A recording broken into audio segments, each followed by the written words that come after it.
Have you heard of Costa Concordia? It was one of the biggest cruise ships by the Costa Cruises, aka Costa Crociere. It went on its maiden voyage on July 14, 2006. Passenger capacity was 3,780, while crew capacity was 1,100. It had 13 public decks, each named after a European state. Deck 1 was the lowest. You can consider this ship a 5-star hotel floating on water. The name Concordia was intended to express the wish for continuing harmony, unity, and peace between European nations.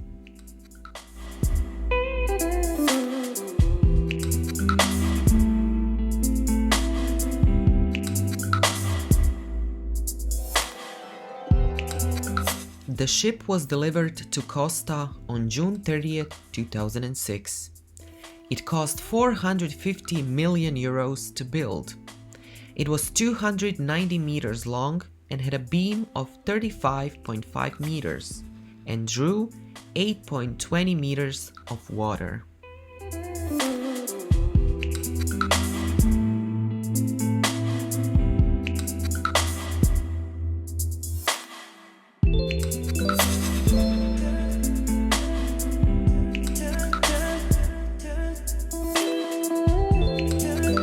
There were various shops on both sides of the ship selling products like clothes, souvenirs, perfumes, etc. I would also like to add that that was one of my working spaces, and it brings back very fond memories.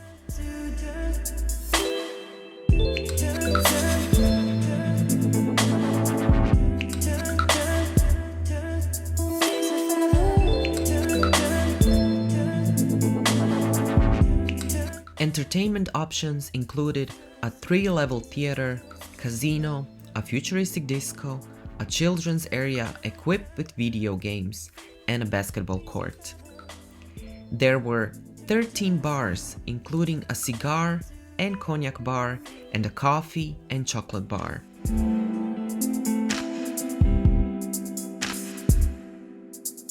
And if you felt extra lucky, you could hit one of the slot machines and possibly win something.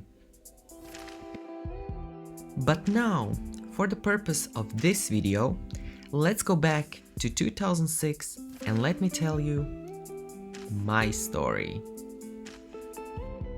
In 2006, I was a very young, naive human who embarked on Costa Concordia on June 18, 2006, in order to earn money for the musical theater studies in Hamburg, Germany.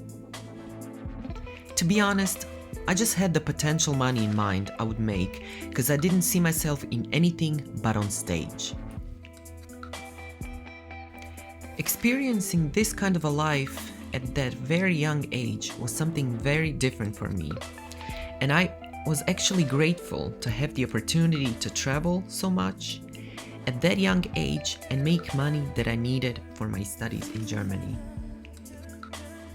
Some of my favorite destinations I visited were Palma de Mallorca, Malta, and Barcelona. We were always free while the ship was in the harbor because the shops were closed.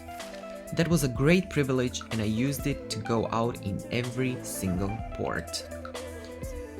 Don't get me wrong, there are a lot of privileges while working and living on a cruise ship, but you have to know that you have to follow a lot of strict rules. My biggest challenge while living and working on board of Costa Concordia was the fact that I felt trapped and like in a bubble sometimes. I realized that I appreciate living on land a lot more. Nevertheless, I was able to meet some wonderful people, enjoy this beautiful interior and exterior on a daily basis. The problem is that at that time, I think I took everything for granted. But hey, I was almost still a teenager.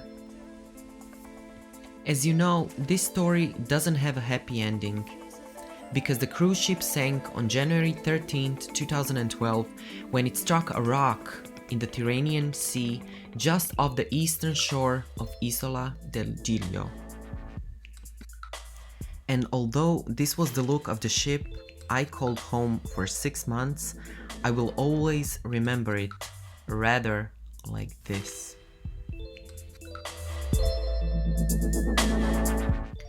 Dear Concordia, I will keep you in mind as this magnificent beauty that you were, a place where a lot of people found joy, like a city under evening lights.